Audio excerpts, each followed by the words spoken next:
Sasa naangalia upande wa mkono wa kulia huu kumelazwa maiti kama 20 kutoka safu hii mpaka huko, na mimi niko miongoni.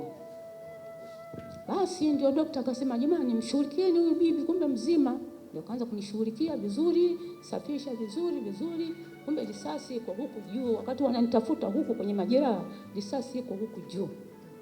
Inamwaga damu huku nyuma na huku mbele. Damu nyingi mno zilizotoka. Basi maiti hazikuwa mochwari. Kumejaa mama. Kwa hiyo ilikuwa amelala chini. Sasa hapo wanajua wao walienda kuzipanga vipi. Kwa hiyo pengine na wale walikuwa bado wazima walishughulikiwa. Hapana. Wengine walikuwa wanakuja tu wameshachoka huko wanawaweka huko. Ila waliofia pale kama 5 hivi mimi nilikuwa nawaona wakikukuluka, basi anaishia na kukuluka naishia. Ni Aurelia Joseph, bibi wa miaka 75, anaeleza alivyotelekezwa katika chumba chenye maiti zaidi ya 20 huku akidhaniwa kuwa amekufa. Aurelia ambaye ni mkazi wa Magomeni Kota ameeleza kuwa alipofika kituo cha kupiga kura alikuta watu wachache sana, alilomshangaza na kuamua kurudi nyumbani. Akiwa nyumbani muda wa saa 6 aliona vurugu zikiendelea eneo hilo na watu kipoteza maisha akiwa anachungulia dirishani.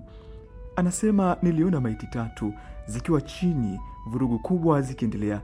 Ghafla nikapigwa na kuanguka chini. Nilipiga kelele kuomba msaada. Nilianguka chini na kupoteza fahamu.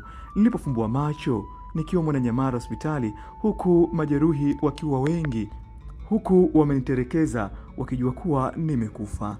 Aurelia anaeleza, kufikia saa 7 kasoro nikakuta njia inaniuma na kule nje shule kabisa, kuna kitu chochote wala vurugu wala mwananchi atembei. Nilitoka chumbani naelekea sebuleni.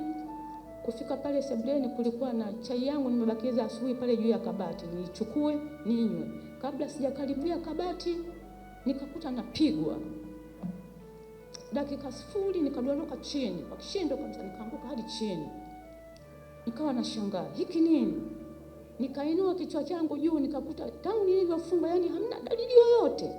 Nikasema hiki kitu gani? Sasa ninaposhangaa nikakuta nimeoga damu mwili mzima, nimelala pale chini.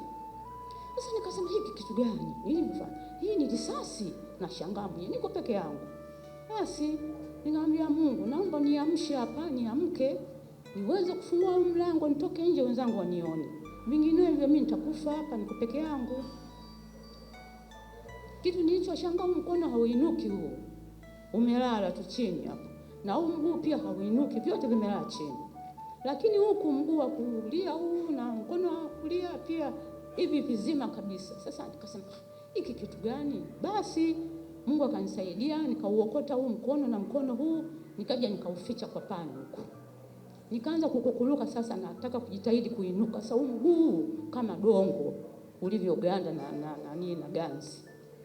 Pia Mungu akanisaidia, nikainuka hivyo, nikafungua mlango wangu, nikatoka nje, nikaanza kupiga kelele, jamani nimepigwa risasi. Wananchi wakaja, walivyoanza kunisogelea nikadondoka chini, nikapoteza fahamu kabisa. Basi tukio hilo lilivyopita, wakanichukua kufika hapo nje, wakasema jamani usafiri, na wasikia tu kwa ndani lakini fahamu sina. Usafiri hamna, tunampelekaje mama yetu jamani hospitali? Mwiteni mwenyekiti. Akaja mwenyekiti wetu anaitwa George Abeli.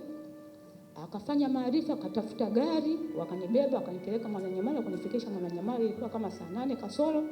Nilipokelewa pale Mwananyamala, nikaanza kushughulikiwa, kufumba na kufumbua, majeruhi 30 wanaingia, mimi wakanisahau hapo.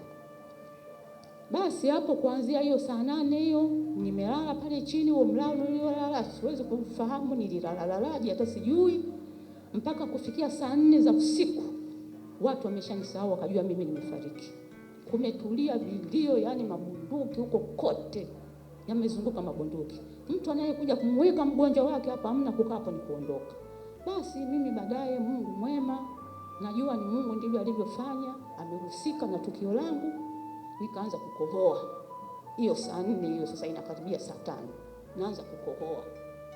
Nageuza shingo huku na kuta hizi shingo hizo wameshazitengeneza kwa ajili ya pingili. Lakini huku bado hakukubali. Ni risasi bado ninalo. Sasa wanashangaa, huyu bibi vipi huyu? Anakohoa mzima huyu bibi, hebu mchungulieni. Wanakuja kunichungulia na kuta nimetoa macho. Sijijui niko wapi au nafanya nini sijui. Nikiinua hivi macho nakuta tu watu wameloa damu mwili mzima. Daktari hawezi kumjua, utamjua vile vyombo vyake. Unajua huyu ni daktari, wote damu. Basi daktari akasema mvueni nguo zote. Kwa hiyo wakatoa nguo zote ambazo hazitakiwi hata kuonwa, huwezi kujua hiyo nguo ni rangi gani. Wakazimwaga kwa sababu nilisingilishwa mishuka nyumbani huko kuzuia midamu mwili mzima, zikarundikwa hapo. Nikachukuliwa nguo yangu ya ndani iliyovaa gauni kama hiyo, wakaichana wakairundika hapo. Wakanibakiza mtupu kama mtoto mdogo. Daktari akasema msimjali, huyu ni bibi yenu.